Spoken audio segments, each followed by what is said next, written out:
একটা নতুন সকাল, গাছের পাতায় সূর্যের ঝলকানি, এক তরুণী মেয়ে ধীরে ধীরে হাঁটছে, কালো শাড়ি পরা, মুখে হালকা হাসি। দেখে মনে হবে সাধারণ মেয়ে, কিন্তু আজকের এই মেয়েটাই পুরো জেলার ডিস্ট্রিক্ট ম্যাজিস্ট্রেট মেঘলা চৌধুরী। মেঘলা অফিসের কাছ থেকে একটু দূরে বেরিয়ে হয়েছে, চারপাশে তাকিয়ে পুরনো দিনের কথা মনে পড়ছে। হঠাৎ তার চোখ আটকে যায় এক বৃদ্ধা মহিলার দিকে। বৃদ্ধা মহিলার নাম রহিমা বিবি, ৬০ বছর বয়সী, ভাপা পিঠা বিক্রি করে। মেঘলা কাছে গিয়ে বলে, মা, পিঠা কত? রহিমা বিবি উত্তর দেয়, বাবা, দুটো ২০ টাকা, গরম আছে। মেঘলা বলে, একটা দাও তো, ছোটবেলার কথা মনে পড়ছে। রহিমা পিঠা দেয়, মেঘলা এক কামড় খায়। ছোটবেলার স্মৃতি মনে পড়ে, ছোটবেলায় কতই না খেয়েছি রাস্তার ধারে পিঠা। ঠিক তখনই বাইকের আওয়াজ। ইন্সপেক্টর কমল দাস আসে। সে বলে, ওই বুড়ি, পিঠা দে। কমল দাসকে দেখে রহিমা বিবি যেন ভয়ে পেয়ে যায়, তার গলা শুকিয়ে যায়।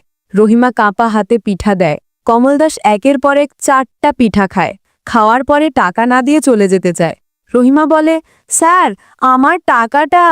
কমল দাস রেগে গিয়ে বলে, এই বুড়ি, তোর এত বড় সাহস, তুই আমার কাছে টাকা চাইছিস? জানিস না আমি কে? এখানে বিক্রি করতে হলে আমাকে ফ্রিতে খাওয়াতে হবে। রহিমা বিবি বলে, স্যার, আমি গরিব মানুষ, আজ ওষুধ কিনতে হবে, টাকাটা না দিলে আমি ওষুধ কিনব কিভাবে? কমল দাস রেগে গিয়ে রহিমা বিবির ঠেলায় লাথি মারে।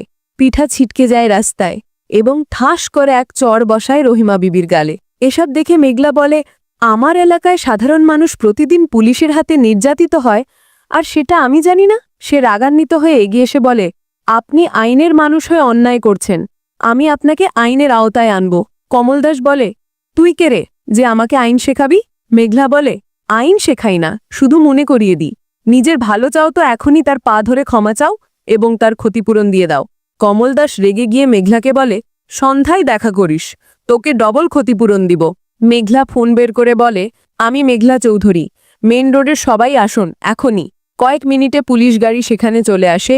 এসপি, এডিএম পৌঁছে যায় তাদের দলবল নিয়ে। সবাই মেঘলার সামনে এসে স্যালুট করছে। এই দৃশ্য দেখে কমল দাস পুরো অবাক হয়ে যায়।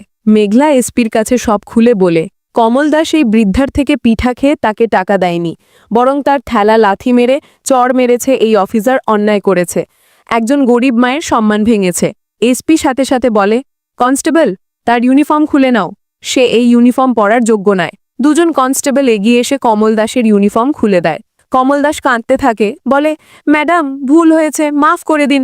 মেঘলা বলে, আইন থাকলে অন্যায় করলে ক্ষমা নয়, শাস্তি পাবেই। কমল দাসকে পুলিশ গাড়িতে তুলে নেওয়া হয়। মেঘলা ধীরে ধীরে রহিমা বিবির কাছে গিয়ে বলে, আজ আপনার পিঠা হয়তো বিক্রি হলো না, কিন্তু সম্মান আমি ফিরিয়ে দিয়েছি। রহিমা বিবি বলে, বাবা, তোমার মতো মানুষ আছে বলেই গরিবরা বেঁচে আছে।